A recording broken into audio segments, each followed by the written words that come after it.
You doing all the things you're doing is crazy. Like, I didn't mention to her that she's obviously drinking 11 o'clock on a Wednesday night. You know, she's got a lot of problems to herself, and you know, it's quite gutting really. But I'm like, we're all a bit crazy.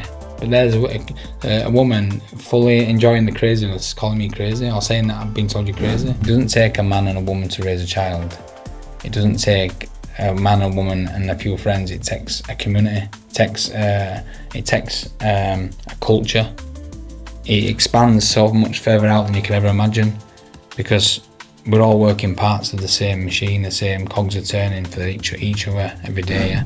If we can all start speaking on the same thing and believing the same thing, and feeling the same thing, then them three things: feeling, thought, and action.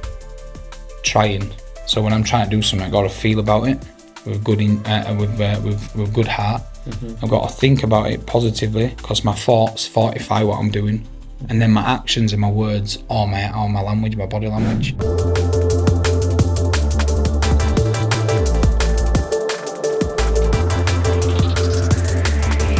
So welcome back to another episode of Disciples of Truth. This week we have Dean Smith on, Smudge Smith, many names, many hats. You live quite a life as well, haven't you? Yeah.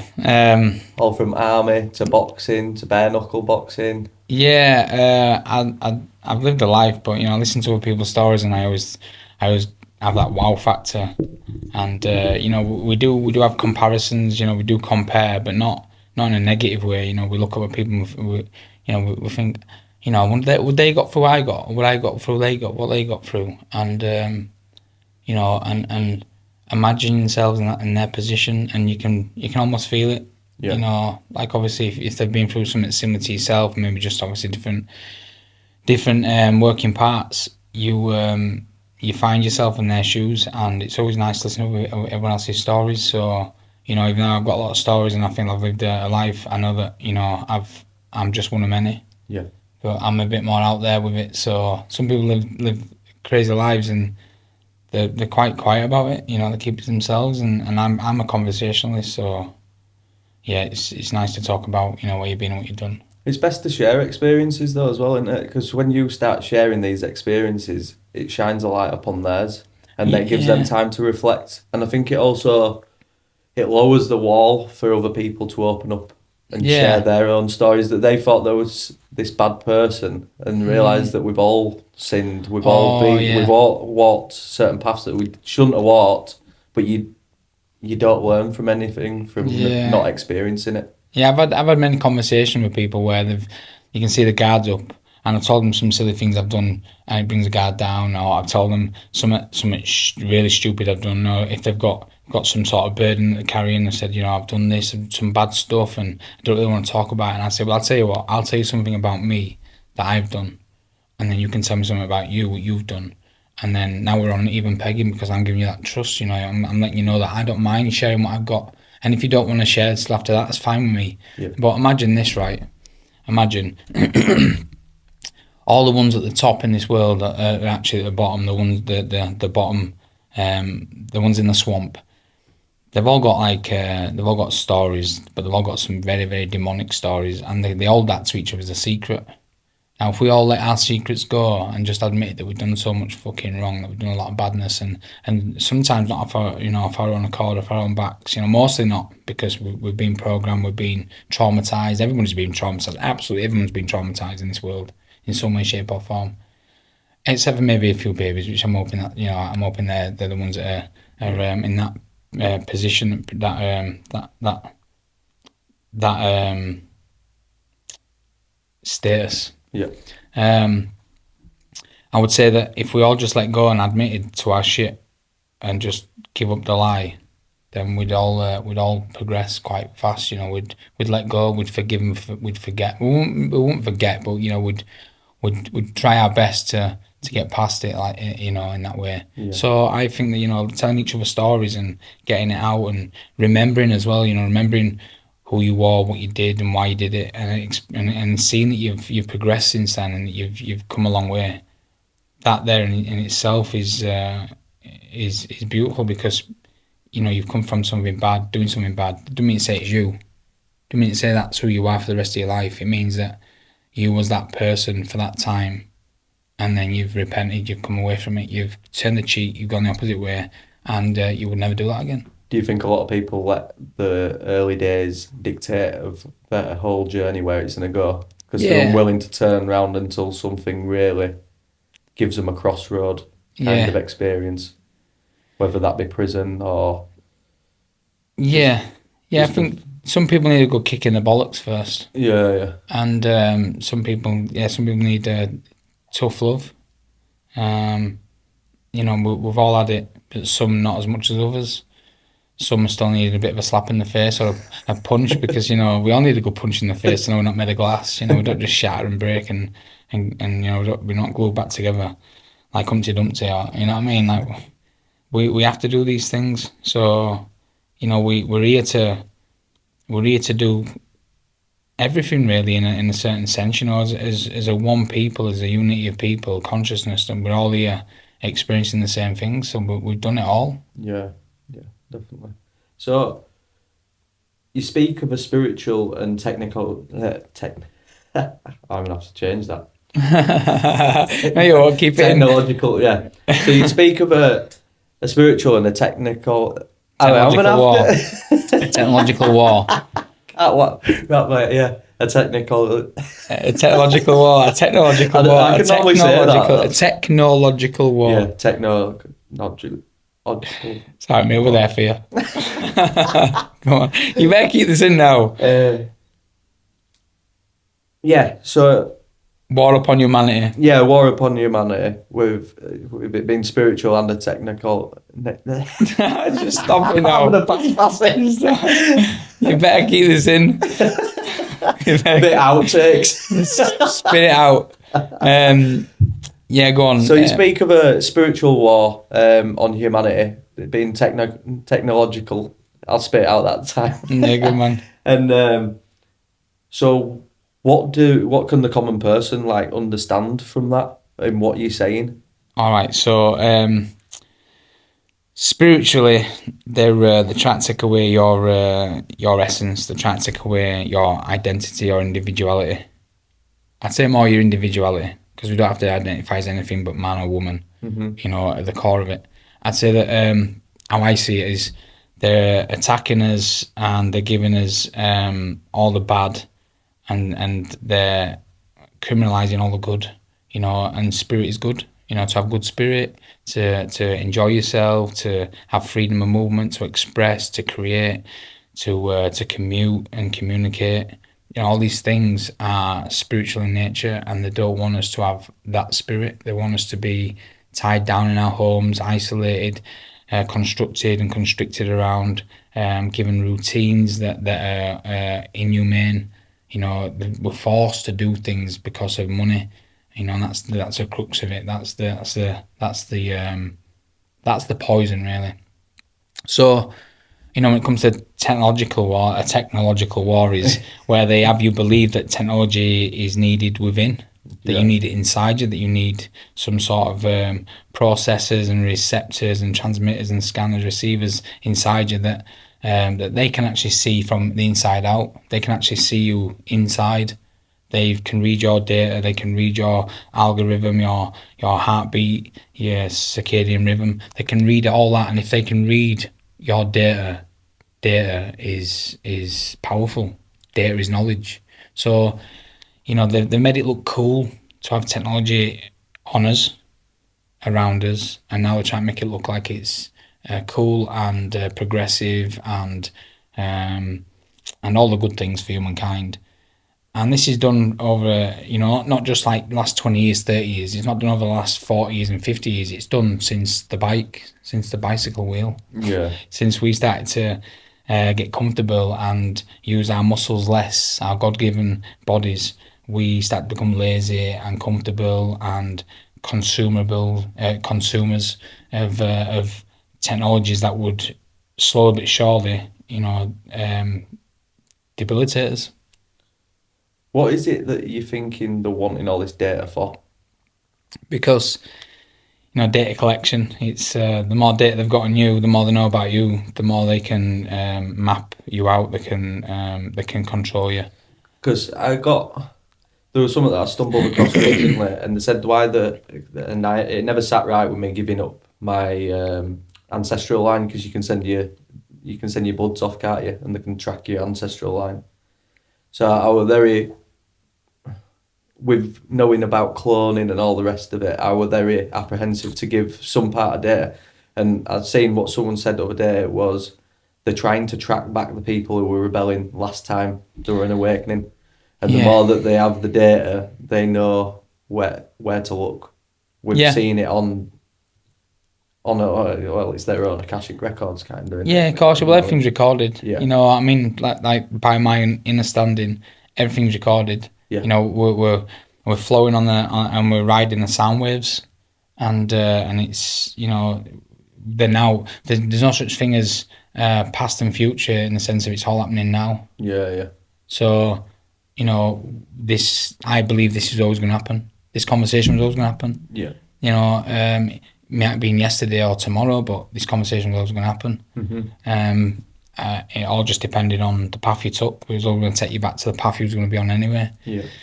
So, but these want to take full control of that. They want to take away your free will. They want to take away the essence of your soul. They want to take away the spirit, so you're not breathing as openly. You're not fully oxygenated. You know, your brain isn't at full capacity. Mm-hmm. And if they can do that, then you're docile, you're dim, you're dense, easy to control. How does these energies get to perform these kind of acts in this construct if there's a higher power at play? And this is something that plays with us. Is it that we're signing our own contracts through our soul? So I've got a mad explanation of this, and this is something I've come to my own conclusion on, and it's my truth for now, so I'll stick with this truth until something else hits me in the eye, between the eyes, and says, nope, it's this. Right, so I believe that when you're not here, when your soul isn't in this body, in this vessel, the spirit is no longer powering the vessel, you are not experiencing time. You're not experiencing the construct of time. Yeah. And therefore you're in time, you're on time, you're all time. You're one with you know, the heavens, the God. Yeah. You know. So I would say that we choose the path, we choose the character, like an avatar. Mm-hmm. And we always know the path that we chose was going to give us these difficulties, learn these strengths, observe our weaknesses, live the life you're going to live. And all the things you're going to do, you already took them choices, but you don't experience them until you come down here, because you can't experience them without bodies to touch and feel and sense and knock and pull and, you know. So you come down to this earth through the daughter of man, the daughter, her, Mother Earth. And when you get here, you're under a contract. Your mum contracts when she's giving birth to you. She's contracting. Yeah. And then when the child is born, the child is with these two, the mother and father that they've chosen. I've never ever even thought about when she's contracting. Yeah. The word, I've never thought about that one. Yeah, man. It's all. I'll go into this in a bit, but it's about the language is the thing that also imprisons you. It can also release you. Yeah. All right. So I believe that, like a game of cards, like I said earlier on the explanation of the universal sovereign Genesis, is that when you come to this earth, Mother Gaia, into this womb where you're growing, you're developing, you're becoming the image of who you are, you have to forget.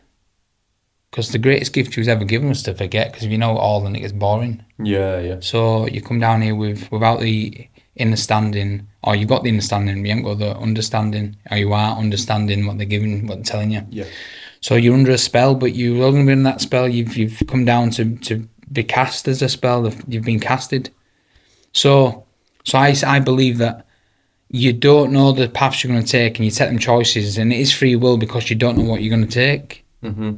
You're not too sure, but sometimes people have intuition. They know they've got to take that. They've got to go that way. I totally stand with you on this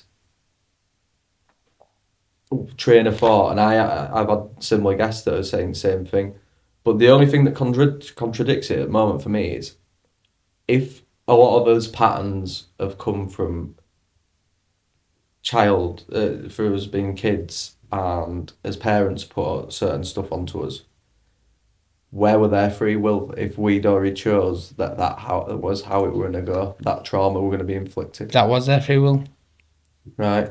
Because trauma creates strength as well. Yeah. You know, falling over and and grazing your knee when you first learn how to walk is part and parcel of learning how to walk. You have to give something to gain something. Yeah. No pain, no gain. Yeah. No pain, no gain. No paying in.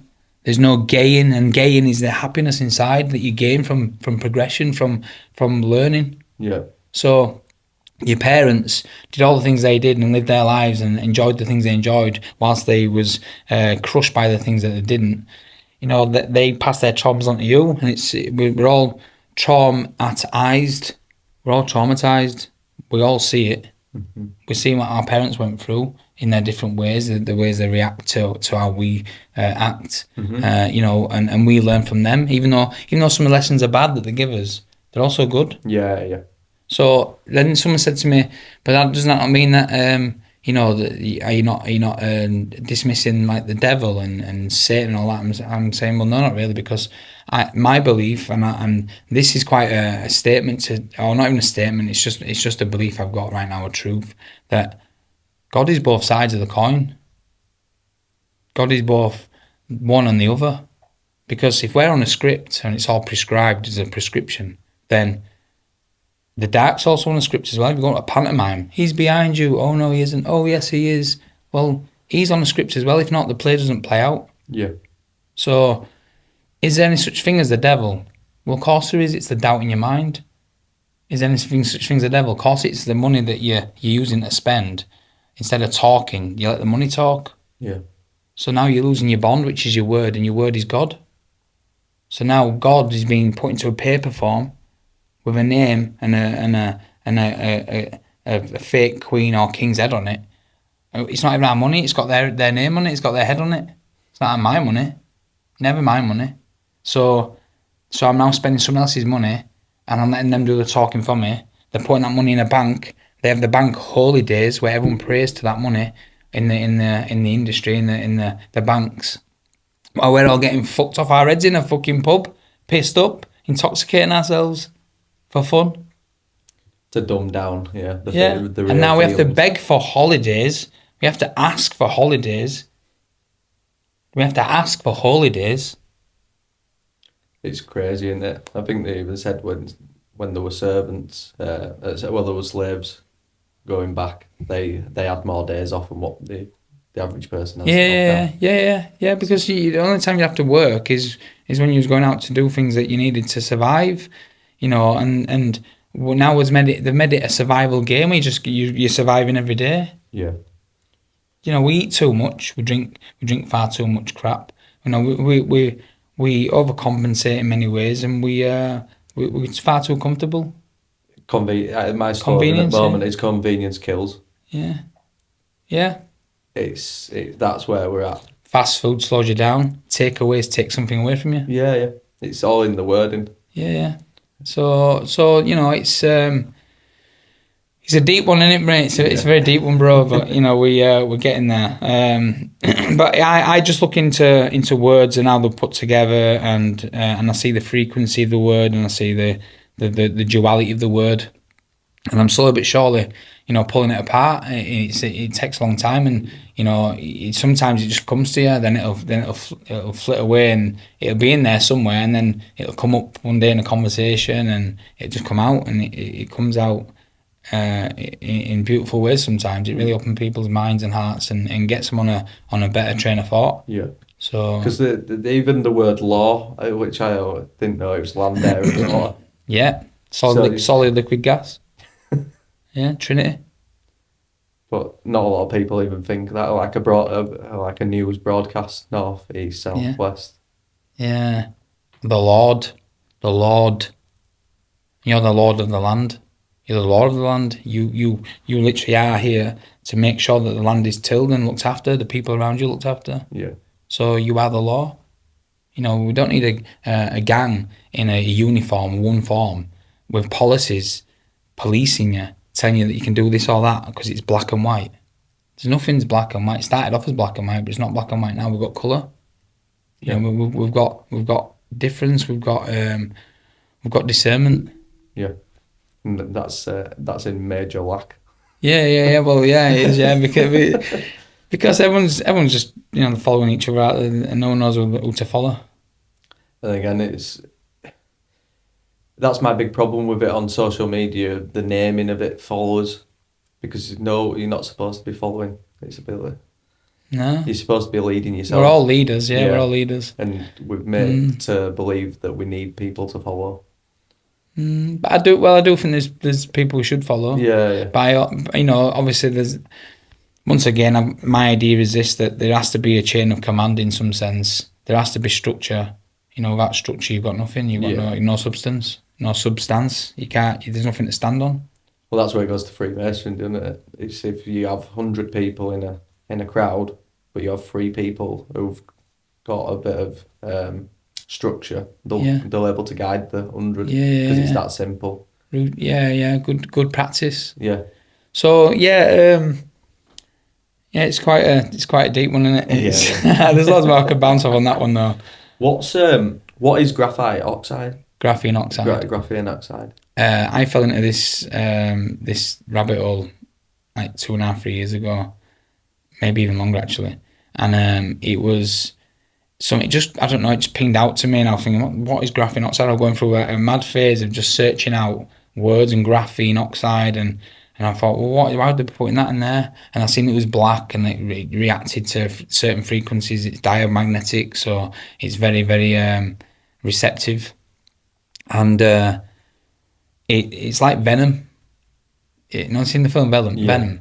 It's like venom. It's a 2-dimensional particle that comes into the lattices, so it can self assimilate through frequencies that are around it. Yeah, and this is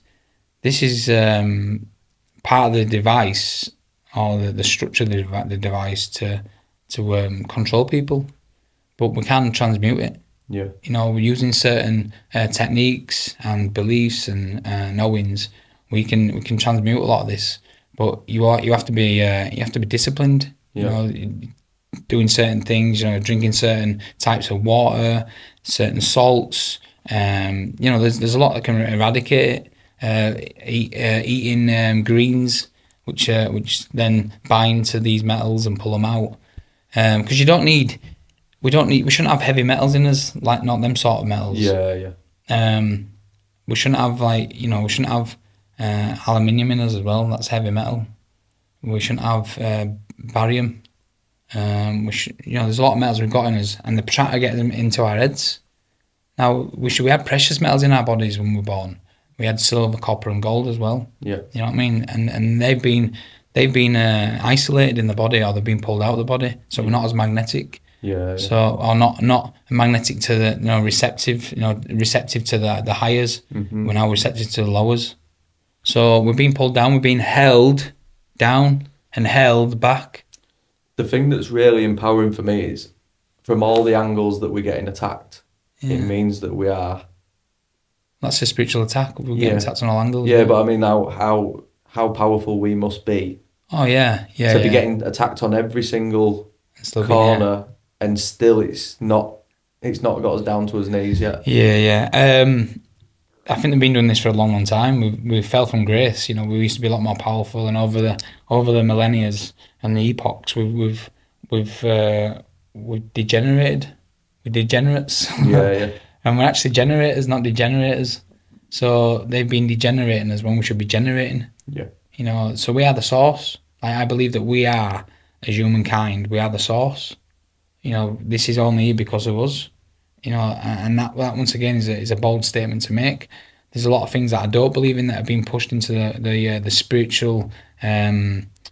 spiritual families around the world, and people are dropping off and falling out because they believe in some of the stuff they're putting out. There's a lot of psyops out there. I don't believe in the ball theory, but then I do believe in the ball theory but not in the same way. They give you a lot, some truths and a lot of lies. Yeah. Pseudoscience, yeah.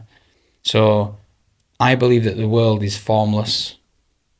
There's no form here, but our information creates the formation. And whatever information you have input into the computer spits out the image you want to see. Yeah. Well, this is what I were touching on off air, is whatever the collective consciousness believes something is, it will self-manifest, because we are all manifesting off the same hymn sheet. Yeah. But this is why I think this is why at the moment it's so powerful that you're talking on this subject of people stepping out of fear and starting to see the possibilities, and we can self-manifest that. Yeah, of course, yeah. It's just we need everyone to be kind of on the board. same page. Yeah. Turn the page together. Yeah. Yeah, fully agree, yeah. So, my belief on that is that they're trying to take away your power of speech, because obviously speaking is powerful, words matter. Yeah. Now imagine now you're at a bus stop and we're just talking like this about the things that we believe in, that we have an idea of. And there's people around us that have got many, many conflicting ideas, and you offend any one of them just because you say about, I don't know, I mentioned the Kalergi plan, which is mass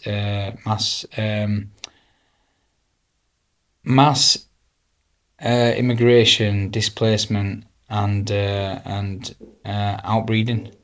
And you mentioned this. Obviously, you're going to look like you're angry at people, or you're pissed off at people, and you know what? I have been at times, because I'm human. I've looked at things and thought, fucking bastards. But I know the deeper truth in it, and that is that this had to happen. Yeah. For us to go to the depths of it, to then turn around and say, fuck, I'm doing that, I'm going that way, I'm going back that way. But if you can't talk about it, then now they're criminalising what you're saying. Now they're criminalising speech. Now you'll have to pay to speak. And if you ain't got money to speak, you'll be silent. Mm-hmm. And silence is deathly. So it's to grab hold of the tongue. They want to cut the tongue off. Yes. Yeah. They want us to be silent dummies. They want us to be slaves forever. Yeah. So imagine this, right? If if we can all start speaking on the same thing and believing the same thing, and feeling the same thing, then them three things: feeling, thought, and action. Trying. So when I'm trying to do something, I got to feel about it with with good heart. Mm-hmm. I've got to think about it positively, because my thoughts fortify what I'm doing, and then my actions and my words, or my language, my body language, and if we're all trying and we're all trying to get to the same heights, we're trying to enlighten each other and lift each other up, then we'll do that. Yeah. But if we keep putting each other down and pulling each other down for whatever it is that you're seeing that you think is wrong with them, then we're all going to fall down. Yeah. No, I totally get that. Yeah. So the thing that I see as well is the cutting the tongue off through community. So we're not trying to get us together, and the cutting the funding. And the other, no one's really talking about the fourth industrial revolution. Yeah, well, that's part of that, Yeah, it's all part of the play of it, but I've not seen anyone covering on podcasts. No one's even talking about the fourth industrial revolution. Should we talk about it then? Yeah, definitely. Because when they're doing this, there's not going to be jobs to go back to. Nah. And then I could see the thing that they're trying to also pull in is the social credit score. So you will be monitored with what you're saying. Numbers. And getting cancelled. And yeah, it comes down to having humankind be thrown the scrap heap, basically, unless you're willing to go down their path, their regime. Their regime, yeah. And this is transhumanism is Homo Borg Genesis. It's do you ever watch Star Trek years ago? Someone mentioned this yesterday. Next Generation. Yeah, I didn't catch up on it, but he said the basic idea was. Right, okay, well, I'll tell you. Yeah. I'll tell you what it is, right? So Star Trek was in space. This is our space. We're in space now. You're a starship. You're a star and you're a ship. Yeah? You're born in your mum's womb as a star in the dark. Yeah? So think of this. If you're a starship and you got something called the Borg. Remember the Borg? Yeah. It used to be square, yeah, like a prison cell. He was always trying to get data. So I was trying to get data, the guy, the character, the android. Yeah. Because we're the data. They want us to make us into androids. But it was the woman, it was a female entity that controlled the Borg.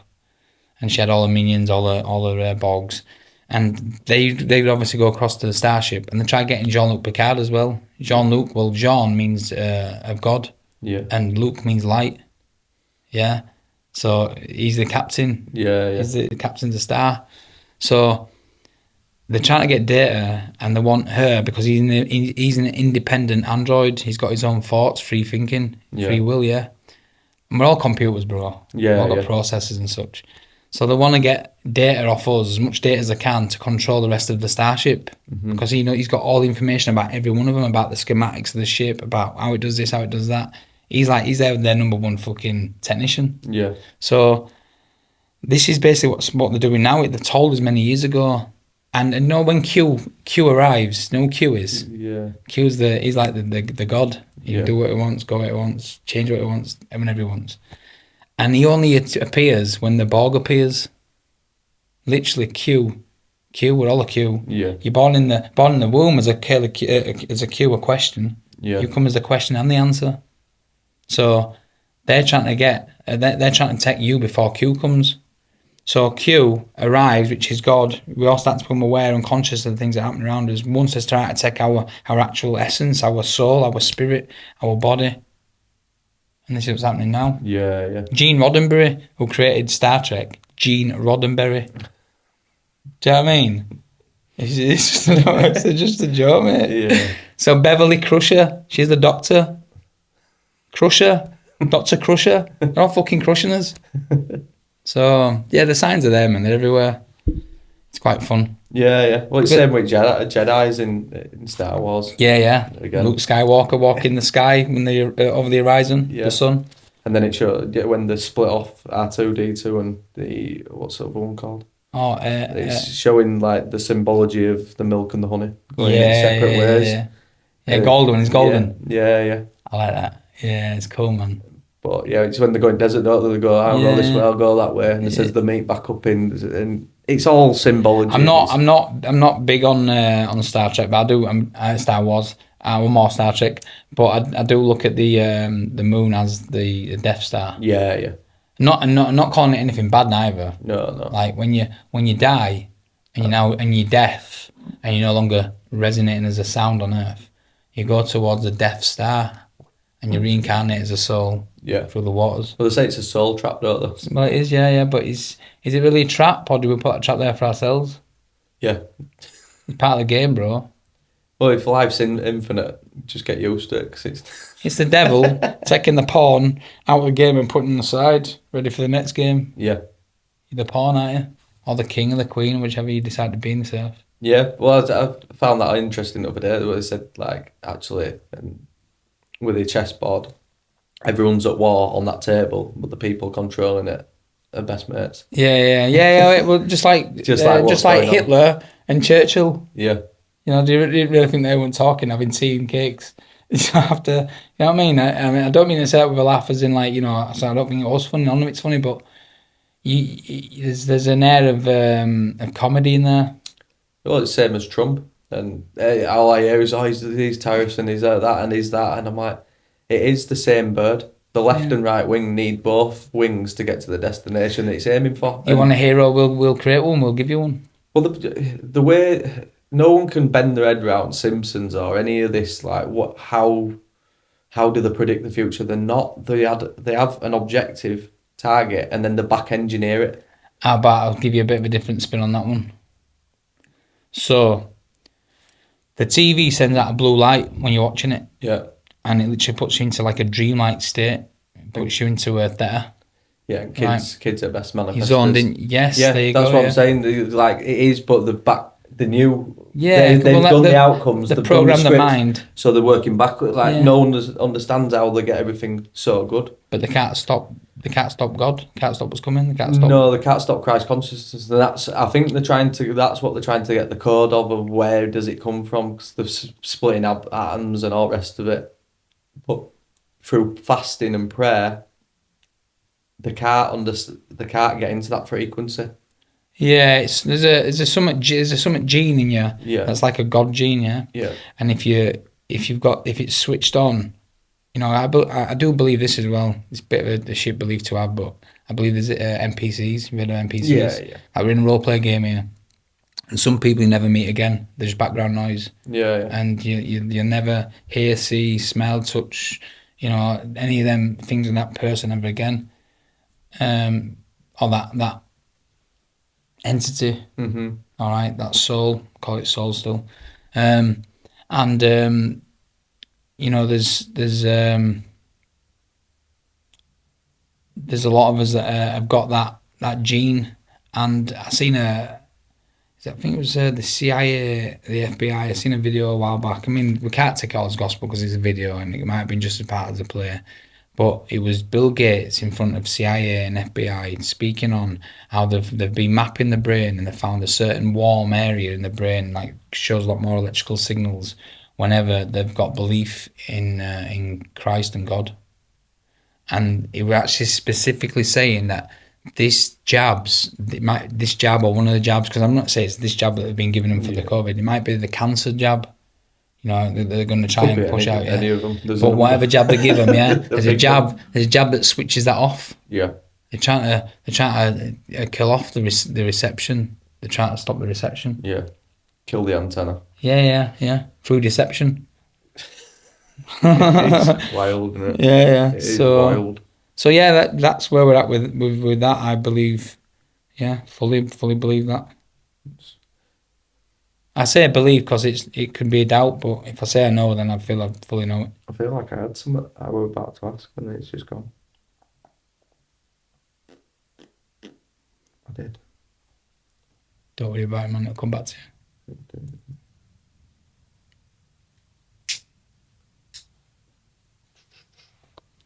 Let's get on with another question, man. Yeah, I'm gonna. And what do you mean when you say as perceptions being hijacked? Oh yeah, hijacking. So the very centre of your mind's a pineal gland and the pituitary gland. The pineal gland. I mean, this is just so you know, like I'm not no expert. I'm just putting things together, piecing it together, and there's a lot of things I might get wrong, and if I get it wrong, then I'll admit to getting it wrong. But the very centre of your mind is a pineal gland, and a pineal gland is a rhombus crystal.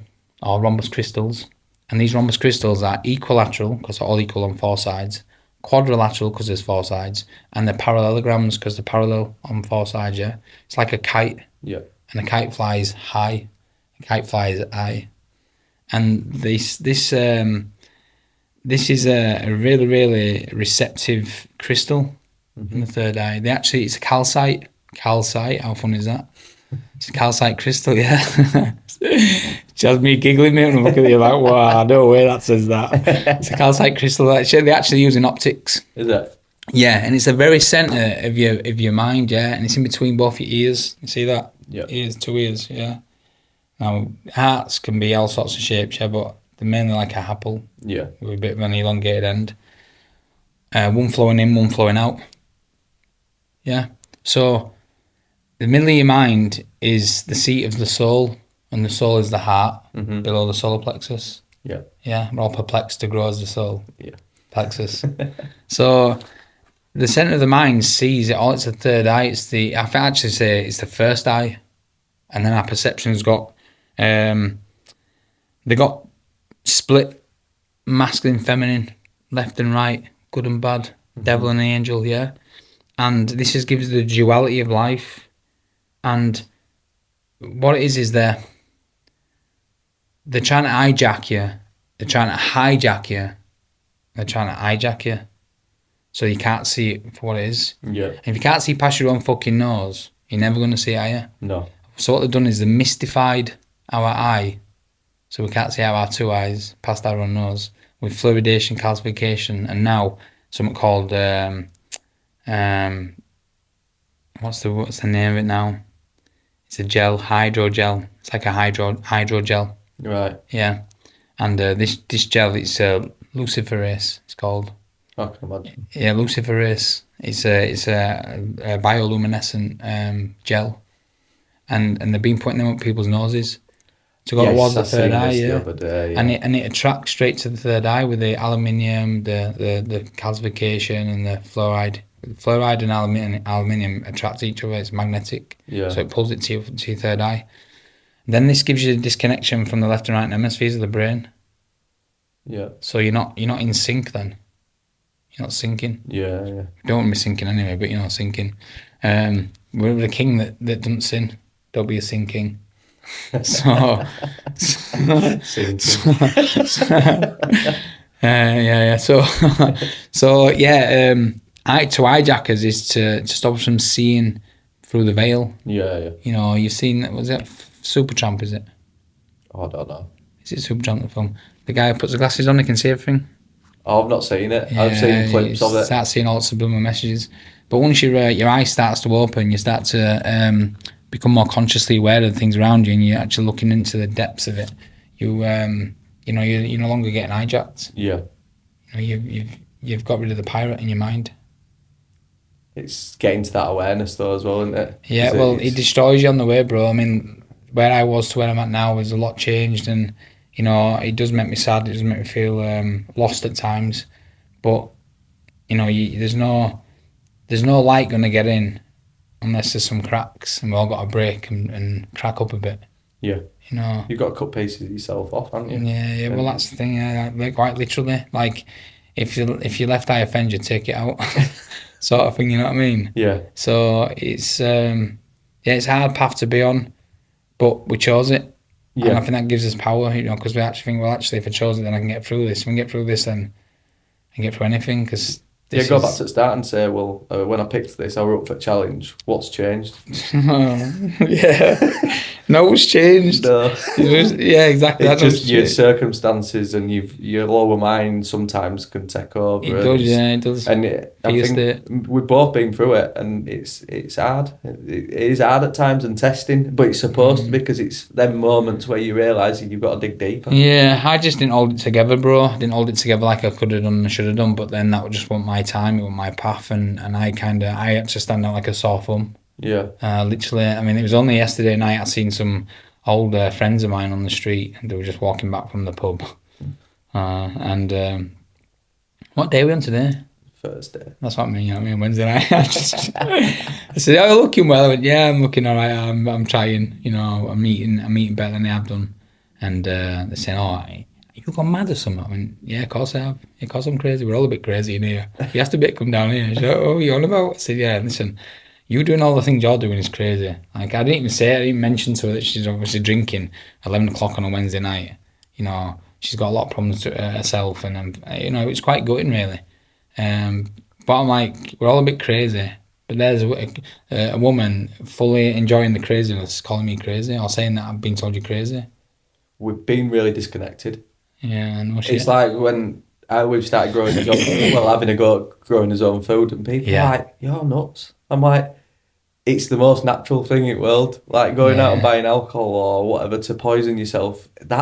It's just the generation, but the empathy that I have for that is it's just how we've grown up. Yeah, and but it needs people to start seeing.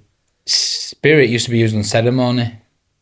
Certain types of drink for certain types of ceremony, like the wine in the Bible when it comes to the wedding. Mm-hmm. There's certain things that we should be accepting in moderation. Yeah. But we'll just let go and fuck it. Let's go. Yeah. Well, that's the thing, isn't it? And the world's sick, isn't it? Like the world, the stress that's turned up, and you're all sick, man. Just so you know, you're all fucking sick. But we're not living how we're supposed to be. So but you're getting better. Why people do turn to the drink and drugs is it's to numb everything. Yeah. We've not been. I found it really interesting. I don't think sometimes to begin with it's not, but then it becomes our go-to. Yeah. Because we didn't need drink and drugs when we were younger to have fun, and then the first time you have drink and drugs and have fun, you're like, oh, now I need that to have fun. Yeah, because it becomes a habit. Because it numbs your innocences out. Yeah, because it's fun when you're a kid, but then it's snapping out. It's that snapping out, and it's hard. That's where I found it difficult. She's still developing. It becomes you. Yeah, of course, man. I mean, let's be honest with you, and we are being honest here. We don't actually develop in the mind fully not even fully, but to the point where we should be able to go off on our own backs and, logical thinkers. So we're 25-year-old, and even that's a bit sketchy because it could be more for other people. So that's why your insurance goes down when you're 25, because they want to keep the insurance high and taking more money off you, and you're more of a liability because you're younger. When you turn 25, there's less people crashing. Yeah. Statistics state. Yeah. I mean, I can't believe all the statistics, but I'd like to believe that's true. Yeah. Because when I turned 25, I didn't crash half as much. It's the other thing as well. They were saying with drinks and drugs, I think it was like, when you're younger, your brain can recover. It was saying with social media, your phone, the brain doesn't. They've now found out, like, from I think it's 12 to 18. If you've been addicted to your phone, it's gonna now you're addicted to dopamine for the rest of your life in a really serious way. Light emitting diode, got dye in there, dyeing you. Yeah. Taking the colour, the imagination away from you. Yeah. It's a scary thing to. Wearing that, we're not giving us kids smartphones. I watched The Social Dilemma. That were enough for me. Fork in the road, isn't it, brother? It's exactly where we're at now. A fork in the road, and I want to go into this actually. About obviously screens and light and the black mirror basically. Yeah. Yeah. Think of the graphene oxide as a black mirror. It's a microscopic black mirror. It's made of it's like lead to weigh you down, and it's like shards of lead. And putting in the vaccine and having you accept that your body is not good enough to heal you, to keep you alive, to survive, is literally giving contract to the dark. Is literally saying you believe that more than you believe in God. God's plan for you. Like a national lottery as well, I thought it was, because a lot of people got placebo or didn't want to win and paid someone else to do it for them. They were the ones that escaped and didn't get picked. Yeah. And once again, I believe that, that even all that happens for a reason. Even the people meant to get the jab got the jab. That sounds quite crazy. I don't know how people may perceive that, but I see it as we've got to thank them people. We've got to thank them from the bottom of our hearts to the top, because they did the things that we didn't want to do. Yeah. Regardless if it was, if there was coerced or, there was, they told they was obliged to take it, whatever. They took a bullet for the team. They took a chance. And therefore, how can we dislike or hate them, or how can we give them any grief for that? Yeah, yeah. So, they sacrifice themselves. And they're not all of them, because there's a lot of people out there that will still survive it, that will get through it. But, the ones that didn't. Yeah. Yeah, thank you, man. I got one. I got one. I shouldn't have done. But it played on my emotions. No one should have done, bro. No, but I knew it wasn't right, and it was to go on holiday. And then I went anyway. Holiday, yeah. That's once again. It was again I flipped out, and it were an hard time, wasn't it? It were an hard time. What happened to you? Nothing. Don't feel any. I wouldn't say so. No, I think I've got, not boasting, I've got quite a good immune system. Could have been a placebo, bro. Yeah, they weren't all the same. No, it could have been, and I don't. The only thing maybe my knee was swelling up. Yeah, but that could have been anything. But yeah, it could. I'd rather put it to that than the jab. Yeah. But I think for me, I did enough of the. I forgot what it's called now. The shake, the powder. Called. I've got some inside. I was doing that. That were a heavy metal detox. I was doing. Anger? No, it starts with G. No, what's it called? I'd have to get it out. No, I'd have to get it out, but Marie said give me some. Yeah, I took that out. But I've done many fasts and I've done many detoxes for. Yeah, fasting's brilliant for the body. I've been doing a lot of fasting, so I've been eating half as much as I normally do. I had 4 meals last week. Did you? Yeah. Yeah, I was actually watching a video the other day of a guy explaining that we used to eat once every other day, and then when we got used to doing that, we'd go to once every 3 days. Yeah. And we just have one good meal, and then our body would do the rest, because you've got it all inside you. You're literally stardust, brother. It's the smell. Yeah, your body constantly detoxing Yeah, throughout course, it, and it's. And No, if you, everyone's taught that like I'm starving. This is another one that they've done is through cartoons is when the belly rumbles, saying oh they're hungry, and I'm like it's not. It's clean. It's going through autophagy. It's cleaning out. It's cleaning out all the like that, crap. mate, I didn't know that. I didn't think of So when you watch kids' films and straight away, oh my belly's rumbling, I need some food, and they're programming him very early. Yeah, and it's gonna sometimes get a bit uncomfortable when you're hungry because you're literally going into like a ketosis. Yeah, it's getting It's a bit like when you're on a long run and you hit that wall when you're going from your carbs to your fat storage and you're struggling. You're like fucking hell, I can't get through this, and then boom, it's changing gear. Yeah, it's just then your fat gear. kicks in. Yeah, it's exactly the same, man. So you're right. It's good, and and obviously you're burning off bad shit in your body, and that gives you energy as well. Yeah. Well, that's what I'm trying to say to my son when he was asking, "Oh, my belly's rumbling out." It's because you're playing. I says, "But you haven't eaten." I says, "But it's good. It's making it. It's eating all bad cells now." Yeah. Oh, is it? Like, and he asks, "Where do you get all this information?" It's like you're fighting a big arm, aren't you? Really? Because when they're seeing films, that it's true, and same with history books and all the rest of it. But it's fascinating what's going on. It is fascinating. Yeah, man. The transhumanism is often hailed as progress. What's your view? We kind of touched on this already, haven't we? Transhumanism. It's to transcend us. Yeah. Not us personally, but those that chose that path or choose that path. It's the next. It is the next jump in evolution. Yeah. So I believe there's going to be a split. The split is going to be biological or technological. It's a war of biology and technology. In fact, I've got something written down actually. Can I read this out? Is that right? Yeah. So let me find that on here because this is quite interesting. I actually posted this out a little while ago, and then after a while I get a bit doubtful. Now I'm just taking that off. So don't let doubt creep in. I know it's horrible, mate, when it does. Technology versus biology. So technology versus biology, the struggle for the soul. In today's world, we find ourselves caught in a monumental clash. Technology versus biology, artificial versus artificial. We live in a time where life should be naturally orgasmic, blissful and full of wonder. Yet over time, many of us have felt our innate sense of joy and connection slowly stripped away. Numbed and dulled, we've been seduced by cheap thrills and escapism, unknowingly drawn into a world that feels increasingly cold and artificial. Technology in its current form is dead, it's lifeless, cold and emotionless. It lacks the vibrancy of the human heart. As our lives become more consumed by machines and screens, we are being led away from the organic, soul-driven life we were meant to live.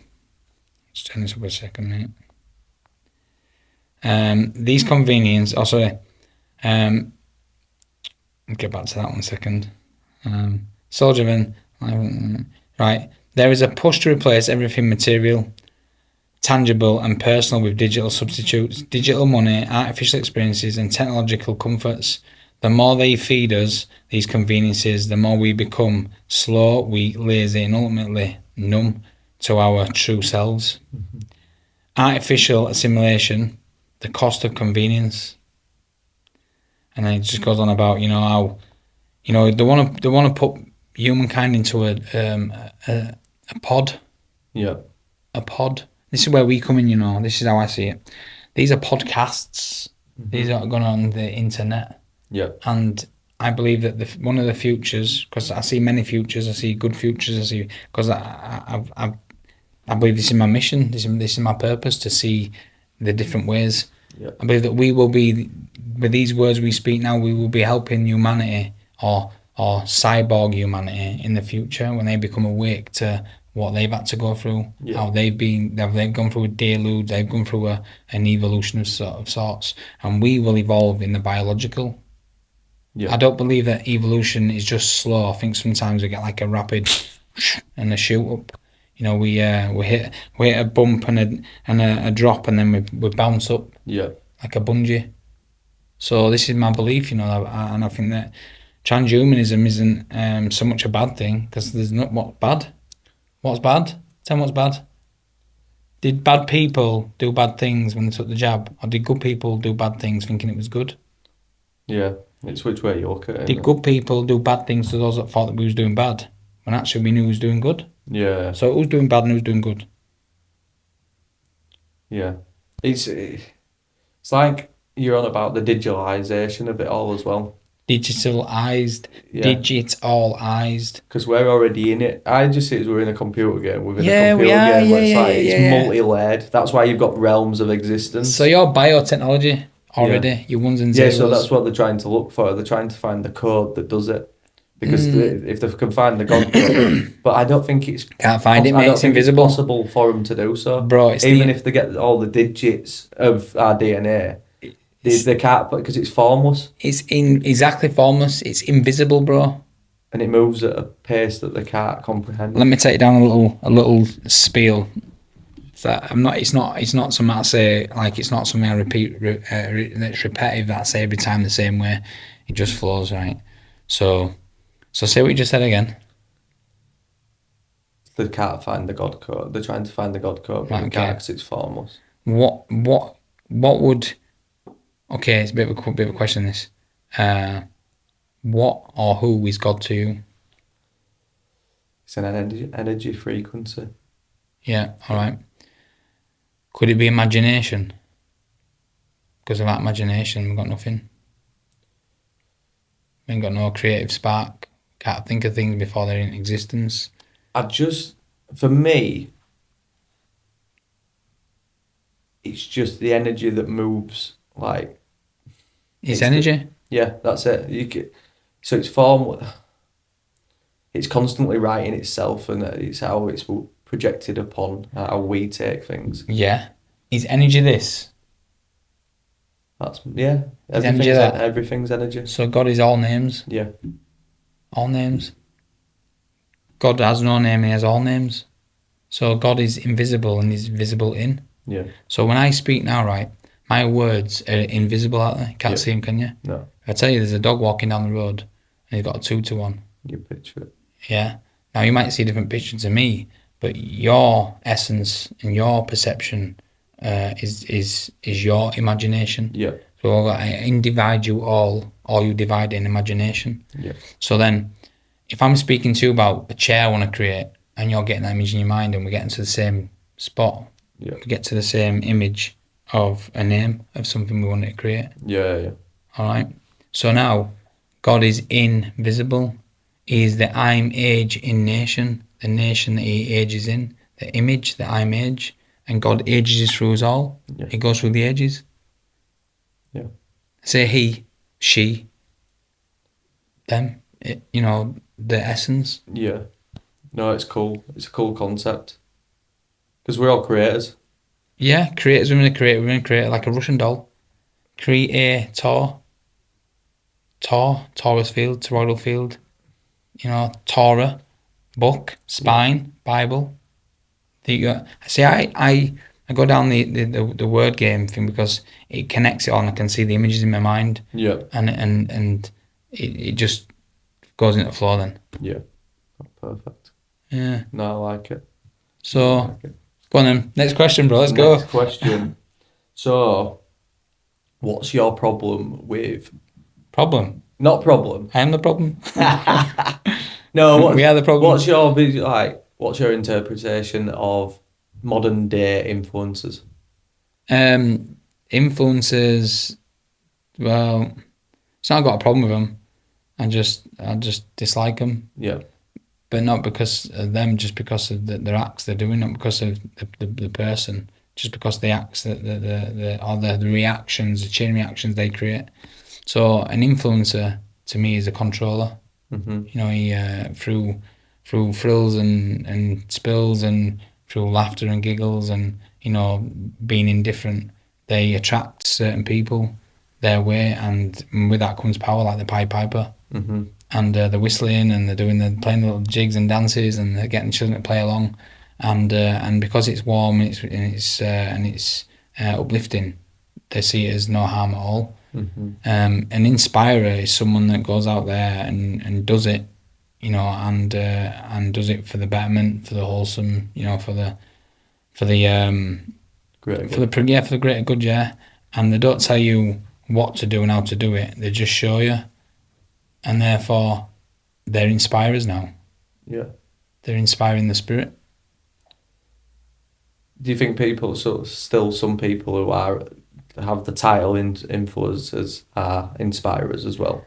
I think they can be an archetype of the inspirer in some ways. You know, like some of them are inspiring children in a good way, whilst on the other hand doing bad things. Yeah, you know, like not embodying what they say. Yeah. Well, not just embodying, not realizing that, they're doing one thing and the other. Yeah, it's not that they're trying to embody anything. They might be teaching someone how to sing. But they might be also teaching them how to sing bad songs. Yeah. Do you know what I mean? With bad intentions. Yeah. So it once again, it's a dualistic world. It's a world of duality we're living in right now. However, we are coming away from that.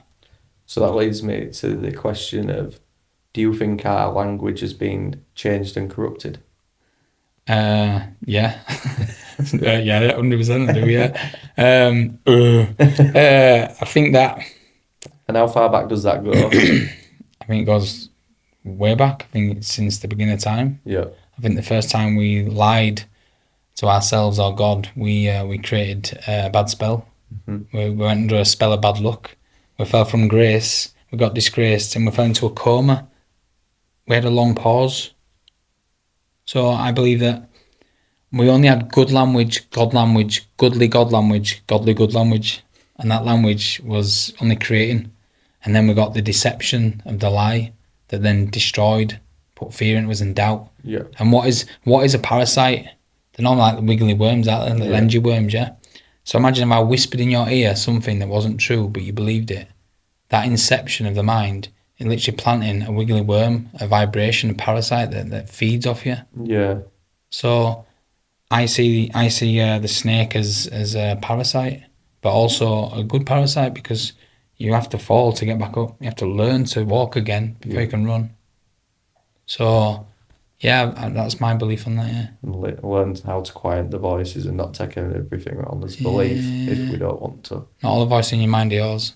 Because it's because it also goes back to placebo effect and the placebo, nocebo. Yeah, it's because I think they said, is it a 6-week trial? They'll stop after 6 weeks of a trial of a drug because the placebo effect always outperforms it. So that tells you how powerful you are within yourself. Yeah, I like if what you tend to believe, I didn't know it was as deep as that. It just stops. Yeah, because it always outperforms it. So that's telling you that you're a creator.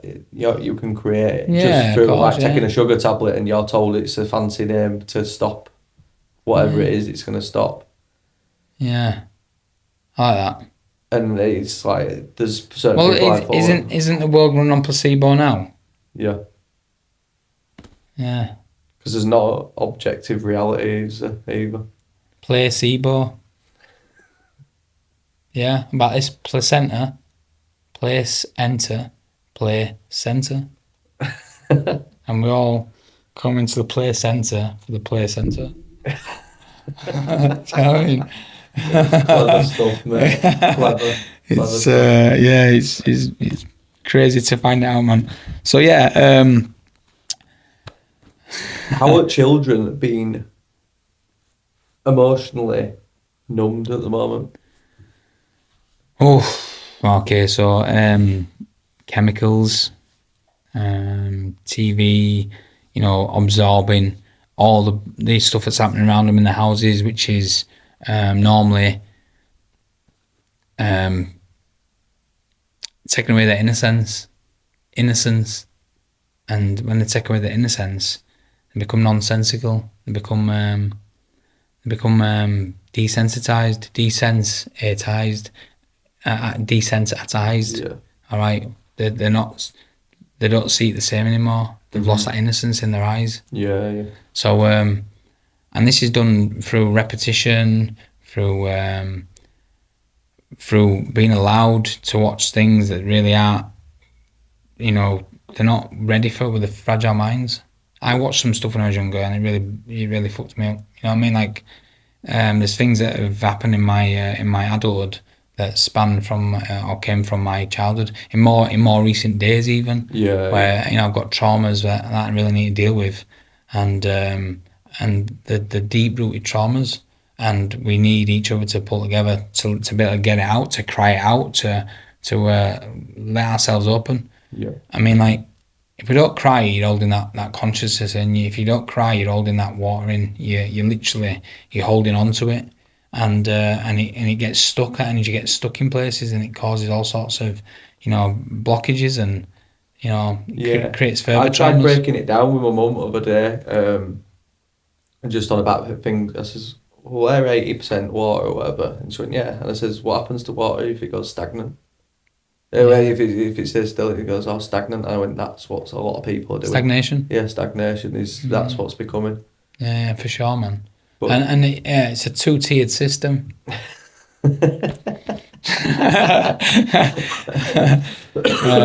Duality calls for a two-tier system. Yeah. Do you think we'll get to, well, hopefully there's going to be systems in place of where kids are taught how to regulate their emotions, how to feel, taught about energy. Okay, right. So this is the thing about what's going on with our children, yeah? It doesn't take a man and a woman to raise a child.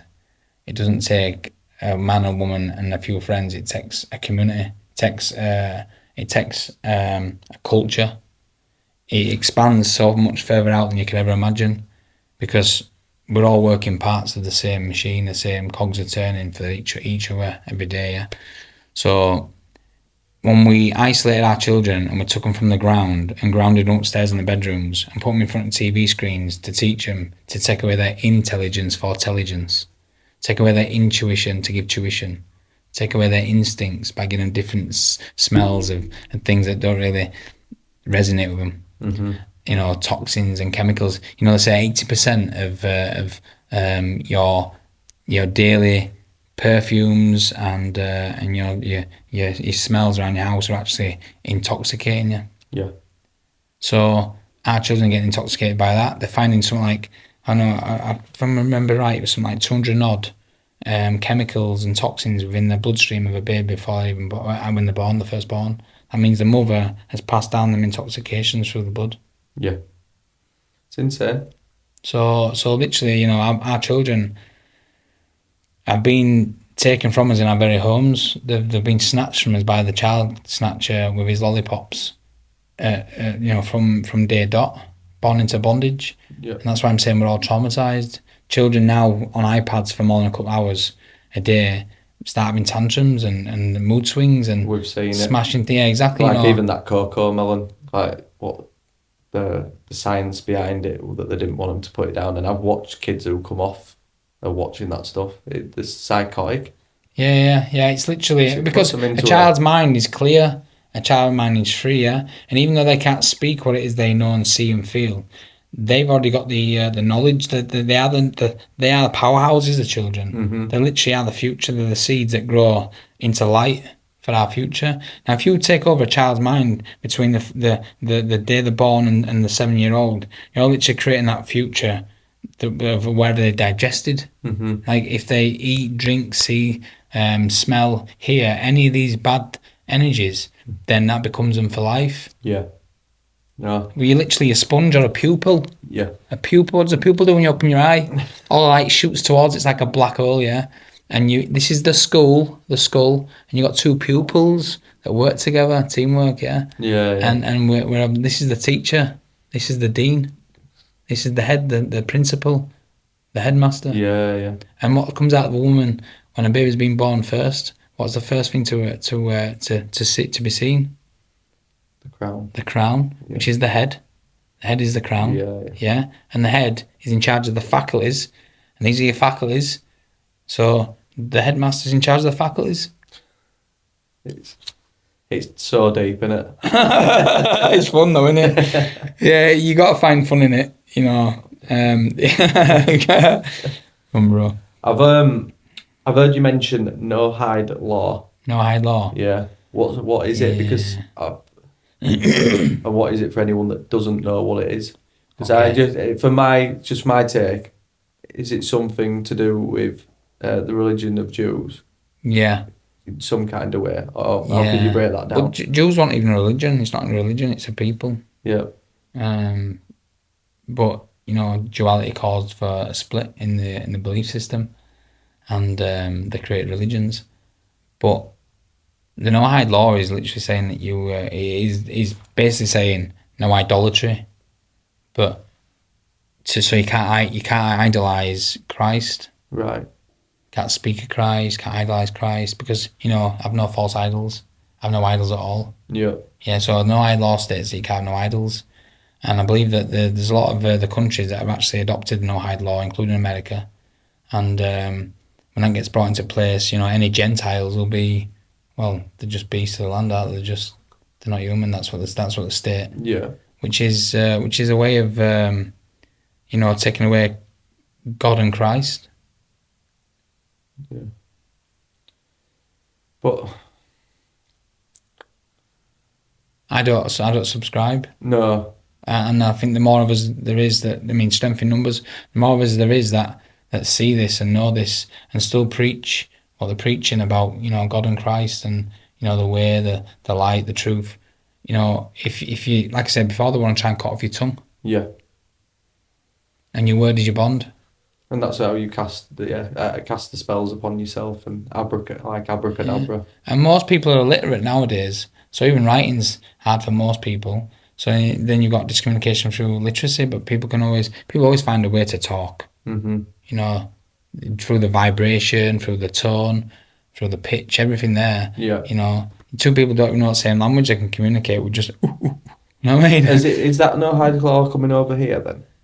Well, I don't know. I don't want to say it's coming over here, mate. I'd like to say no, but yeah, the possibility and chances, they're obviously. I think they're trying to push for it. Yeah. yeah. So what's at play if you were to say that you worship or you follow Jesus Christ? Like, Well, what's the penalty? I'd be willing to say that death, Yeah, but don't let that scare you. yeah, It says in the Bible 365 times, do not fear. yeah. So, you got to stand by your beliefs. You got to have integrity. So if you believe in it, then stand by it. Yeah. And if you do believe in Christ that much and believe in God, then if you got them on your side, you're worried. What's your take on Christ then? Oh yeah. I'd love to know. Like my interpretation is it's an energy again. You can tap into it. I think it's fractal. I think it is the fractals of life. I think as in like the story is both physical, metaphysical, biological, quantum. It's everything. Mm-hmm. Do you want the long? Yeah. So we're carbonized beings, carbonized, and carbon is the base, like the base form of life. Yeah. Yeah.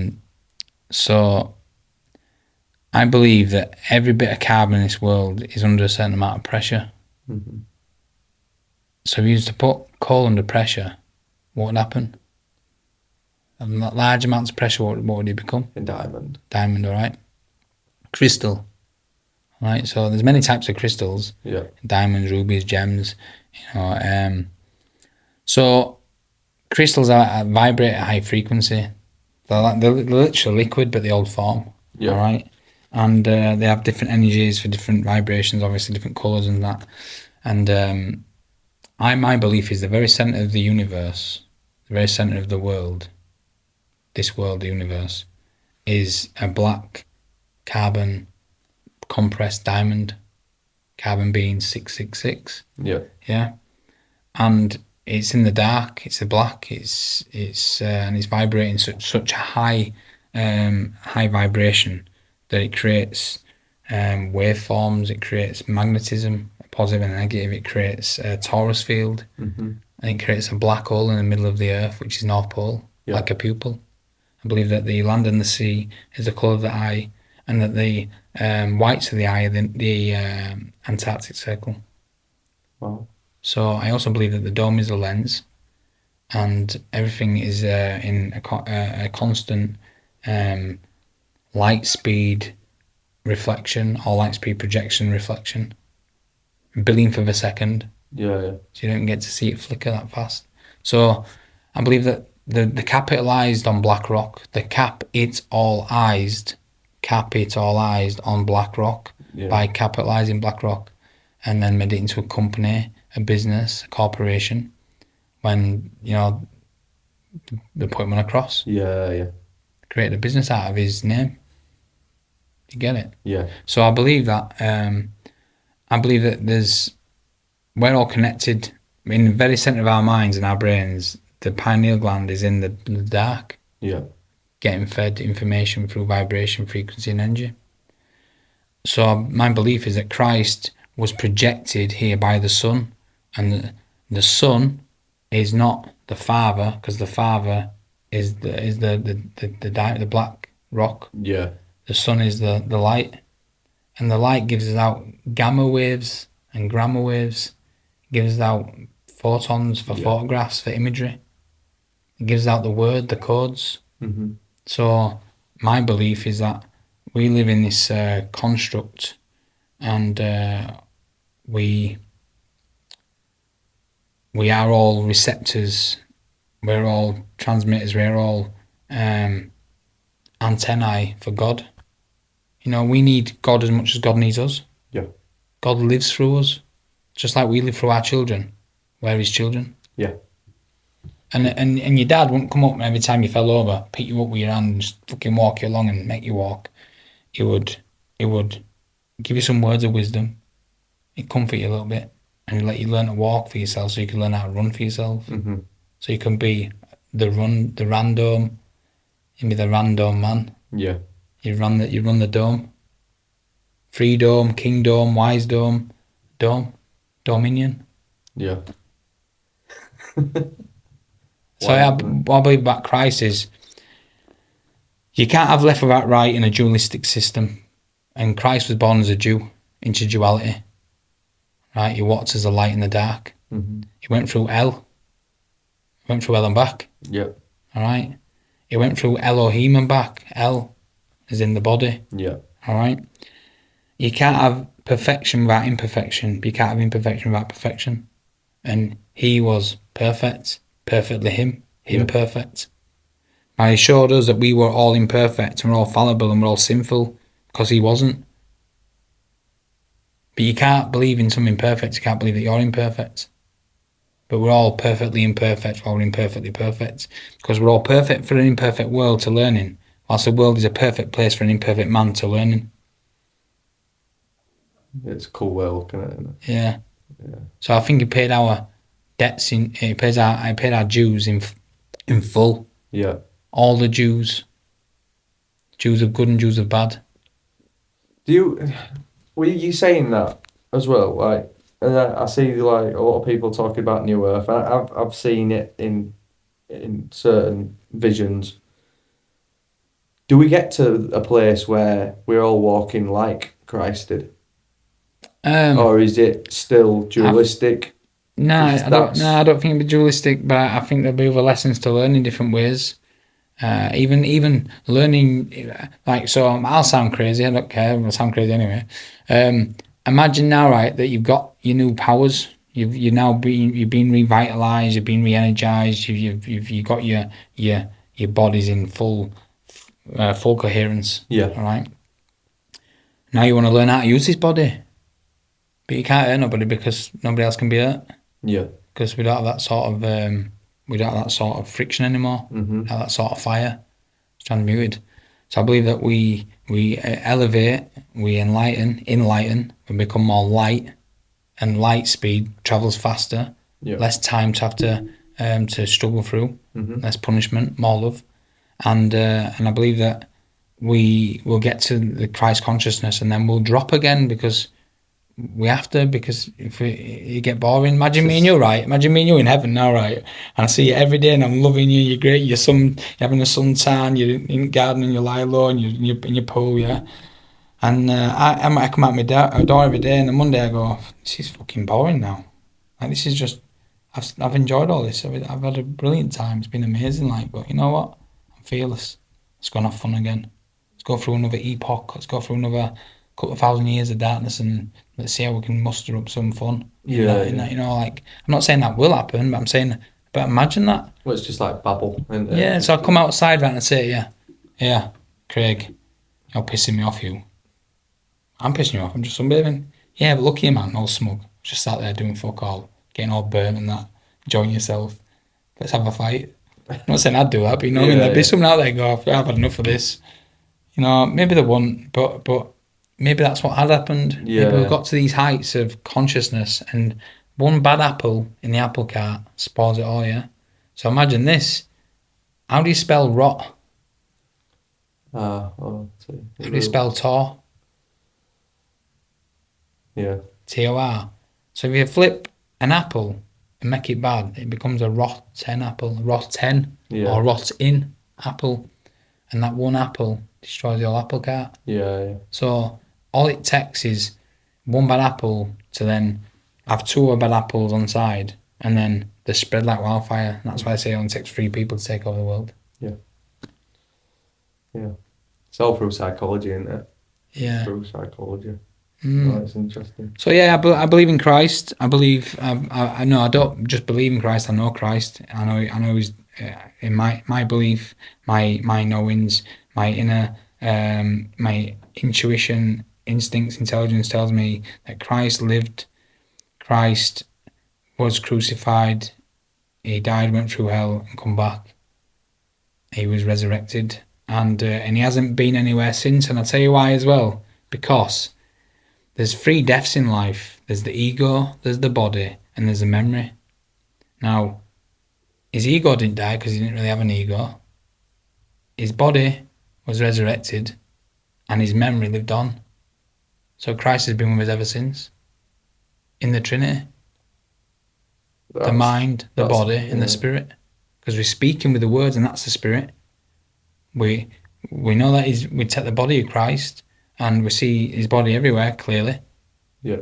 And he never had ego. He was, as far as I'm concerned, and as far as I'm aware, and as far as I believe and know, he was projected from the highest. He was God projecting himself. He projected himself. He was the project manager that managed himself. He aged as man. Yeah. The only other thing is, what's your take on what Christ actually looked like? Because when I've seen the other day with the Pope, with the Pope's son, who were quite evil. I said that they got him to mimic. I mean, for me, race war, bro. For me personally, it doesn't matter what he looked like. It was that, and he might even been black. He might have been Chinese. He might have been a dwarf. Like whatever it is that he was doing when he were here, and what he was teaching. Good like Yoda, mate. As long as he did what he did. Yeah. That's what I mean. Everyone gets caught up in this another way of dividing. But I think if God was going to send himself down, a bit like if there was aliens going to come and come to our Earth now, which I don't believe in, by the way, not that sort of shit. Some of it I'd touch on, but not all. They'd make themselves look as fetching as what's the word? As attractive, as similar as possible, yeah. So, you know, if God sent himself down here as his only begotten son, I'm not really. He'd pick a good avatar. Yeah, pick a good avatar. Yeah. Long hair, shows strength. You know, he was obviously ripped. Yeah. He was eating well. He was fasting. You know, doing the things. So he was a stallion. He was a racehorse, a thoroughbred. Yeah. Finely tuned. Yeah, finely tuned. Yeah. So, does it matter about its colour? No, it don't. But to those that want to create a race war, it does. And I believe he was melanated. Yeah. I believe he was very melanated. I believe that he was chemit. Yeah. He was pure chemistry, and therefore he was dark. But I also believe that they give us a picture of a white Christ for the race war. Because I truly believe that every one of us is connected. I don't believe in this black-white, which is what they're pushing right now. Yeah. Pushing out black-white. Look, I got bullied as a kid. I was ginger. I still am ginger. I got freckles all over me. I had a ginger, freckly face, a ginger hair, and I got pushed around. Yeah. I felt it was a bit of a racial thing to do because I was a different colour. Yeah. You know, I've got pigmented skin. You know, gingers. We get a lot of grief to gingers. Yeah. Try if we can breed us out. We must be strong and powerful. So yeah, I suffered for looking different, being different. Yeah. But that's what makes everyone unique as well. Of course, yeah, the struggle. But it's using Hegelian dialectic, and it's using to pin off each other, and it's just a way to divide us. What's the first thing you start to recognise in someone when you're growing up, or in anything really? It's normally your colour. Yeah. So, and colour can be seen from a long distance away. Yeah. So maybe that's the first thing they want to attack us with, our sight, to give us, we're not giving us no real insight. Yeah. Taking away our vision, that we are all the same. What do we all have to do the same? What do we all have to do the same? Eat shit. Well, yeah. We don't all bleed the same, Oh, no. different blood. We have to breathe the same fucking oxygen. Yeah. Yeah. Do you know what I mean? The same fucking oxygen.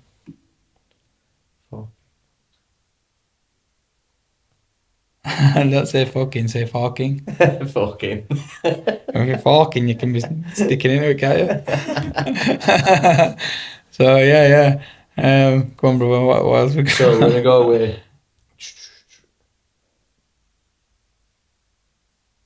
So, yeah. What's humans' response to Christ then? And how... What do you mean? In what way? Well, how do we defend ourselves in the fight of light? Just be righteous, man. Yeah. Just, we know when we're lying to ourselves, we know when we're doing something wrong. You know, we have that little urge in our hearts to go the opposite way. Mm-hmm. And slowly but surely we're coming out of that. And I'll give you for an example. I was quite a bad bastard a few years back. Like I did a lot of bad things, a lot good, a lot bad. I kind of walked the line. I helped some, I hurt others, as we do. I was consciously aware about some of it, and some of it I want, and some of it I ignore because, well, it breaks your paradigm if not.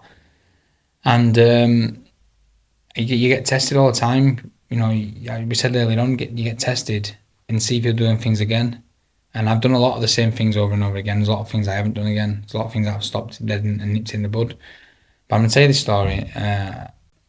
A few weeks back, I was speaking to a friend of mine.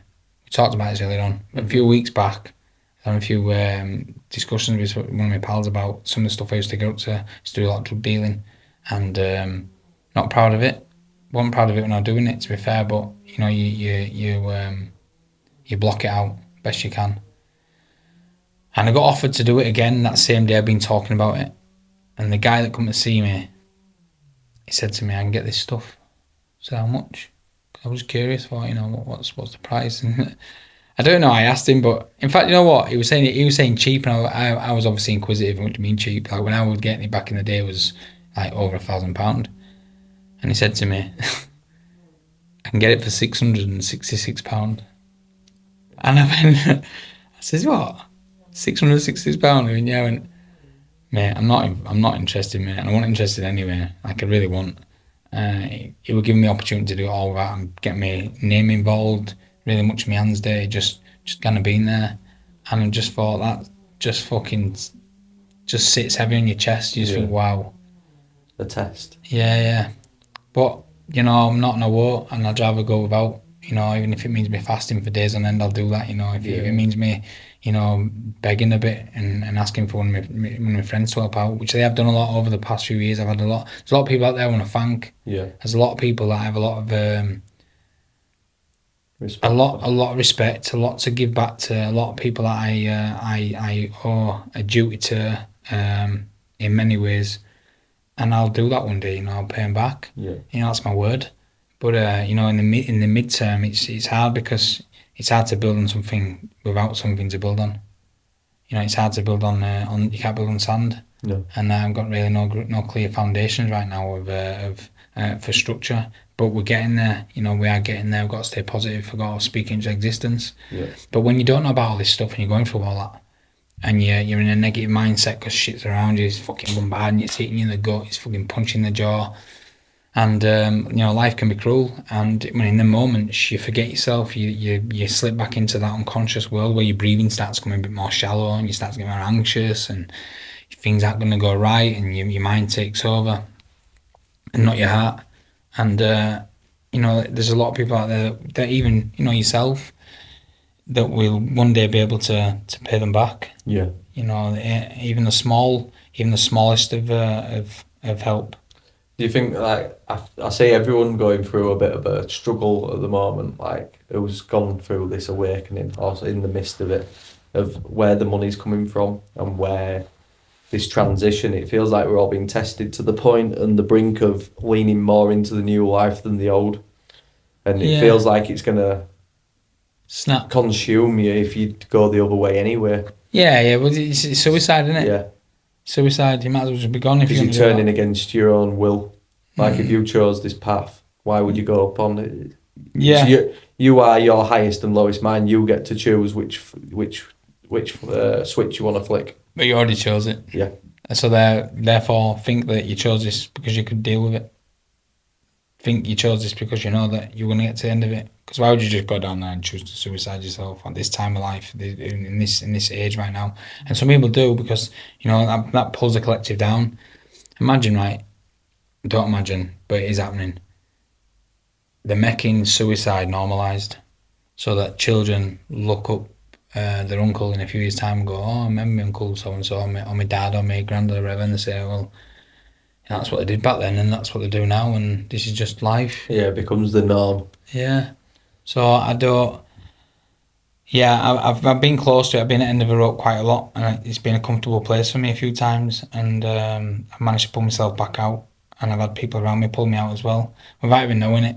Just a little message here and there, and I've not replied, not responded to them. I don't have the energy to even explain myself, but that message, I've looked and I've gone, yeah, man, I miss you. Yeah. You know, because in the moments, you're not thinking of anything but how you're going to... Would you call that the Christ consciousness? Yeah. And that's what I'd kind of say. Them moments when you get that text, that's Christ. Yeah. Well, the guy in the raft that's out to sea, that says, oh, my mates, that someone's going to come along in a minute and save me. Mm-hmm. And God says, I've sent 3 people. Yeah. How subtle is the help? Is it a boat? Is it a car? Is it a train, a plane? Or is it just someone sending you a message? Yeah. Not exactly how you pictured it. No, because... I think that's what everyone's got a problem with. That's my only problem with manifestation at the moment is I want it to be this way and I want it to become a tie and a bow, and it's like, no, you get out of your own way, and Christ consciousness knows exactly what you need the most anyway. So you're in your own hands. Yeah. You're trying to beside it. Yeah, you are, And the only time that we ever feel truly heartbroken is when we've fixated and had an attachment to an idea of how it was supposed to be. Expectation creates disappointment. Yeah, it does. And a lot of people have that. That's why people get disappointed with other people, because they don't act the way that they want them to act. But then you're taking their free will away from them. We've got too many attachments to how we should show up in the world and how we should see others. There's that many people that see us. We feel we have to appease them all. Many moons ago, we didn't have 2,000, 3,000, 5,000, 20 million fucking friends on Facebook. We didn't know as many people, and therefore our time and our minds wasn't split amongst more people, and the energy wasn't on us, because where attention goes, energy flows. Yep. And if they're giving you bad energy, then you're getting bad energy. If you're getting bad attention. So I truly do believe that we've been fractured. Our culture has been fractured. We've been put into multiculturalism, and people have discommunicated themselves because they don't know about traditions. They don't know about how they live their life. We live our lives. No one wants to get to know each other because of media saying that these people are this and those people are that. Right down to even terrorism, with the London and obviously the Twin Towers. That there was to give you a suspicious mind for people that didn't look the same as you, they didn't speak the same as you, and was profiled. I mean, terabytes It's all about taking information and data, we said earlier on. The terrorism created a terabyte infrastructure where they want to take all the information, the data from you. Kilobytes, megabytes, gigabytes, all biting. Yeah. All taken from you like the snake. Yeah. No, I totally get it. It were a very clever way of doing it. Yeah, of course. And people, it's like when people go, oh, they couldn't have pulled that off. When I was reading Book of 48, a lot of Power. Is it Power? Power. It was. And the Eiffel Tower got sold twice to people for scrap metal because people who didn't like it. And he's pulling off a prank that you didn't think that were too big, that you laughed when I said that. It's actually been sold to other billionaires back in time. But because it was so big of a prank that it seemed unfathomable, it happened. How about I give you a bit of a change on that one? Eiffel Tower's an antenna. Yeah, it is. Yeah, it's not. It's got more use than people think, and actually these people are buying it and they call it a prank. Yeah. Whatever else, it's once again it's smoke and mirrors. Yeah, smoke and mirrors. Yeah, of course it is. You know, but what I was trying to refer to is like when the prank seems so bad, like big that and too scary that it's done. Yeah, it's a bit like COVID. It's that big, and it was that damaging that people don't want to talk about anymore. They become dummies. They're dumbfounded. Yeah, because they didn't want to accept. Dumbfounded. Their ego's been struck, and they don't know how to come to the people that were telling them not to do the things. And it's not even a hate on them either. Like it's more sadness than anything. Yeah. You know, I'd rather welcome them with open arms and say, look, you know, we tried. Yeah. You know, and if anything happens to your family member, someone, you know, if any of your family died, if you went through some harsh medical problems, you know, that's what you did to you. I don't want to put any more on you for what you'd already done. Yeah. I don't want to do that. But it's caused a lot of dumbfounding, and the things because people aren't in the know of it all enough. People don't want to talk because they don't want to get it wrong. Like I said, I'll get things wrong. Yeah. Of course, I'll get things wrong. I've done a lot of research, and I still get things wrong. There's people that know hardly shit, and it's intimidating to speak to someone that knows what's going on because they don't want to look stupid. They don't want to look dumb. They don't want to look like they're not enough. We've got to have humility. Exactly. We've got to put our hands up. Like, there's stuff that I thought maybe 6 months ago, which I've changed all my perception on it. I'm quite happy to say, look, that were a part of me as well. Yeah. It was a part of my belief system, but I'm honest enough to say that I've outgrown that. Yeah. And but everyone wants to know that someone sticks within that lane and they don't change their mind. Yeah, I was an angry bastard when I first woke up. I like, fucking stop your jabs. Yeah, there was a guy at the top of Malham Cove. Yeah. So I went to Malham Cove, right, and there was me and a few of my pals up there, and I took some acid. Wow, some acid. Yeah, I'm admitting that. So what? A bit of medicine. Walking barefooted through waterfalls and out of rocks and stuff. Come back down, and I'm just in a proper giggly fun mood. Me just enjoying myself, and I heard someone shouting from the top of the hill, one of the ridges, yeah. I goes, oi, and he goes, what? So have you got a mask on up there? I said people laughing behind me, and I went, have you? And he went, yeah. I went, take it off.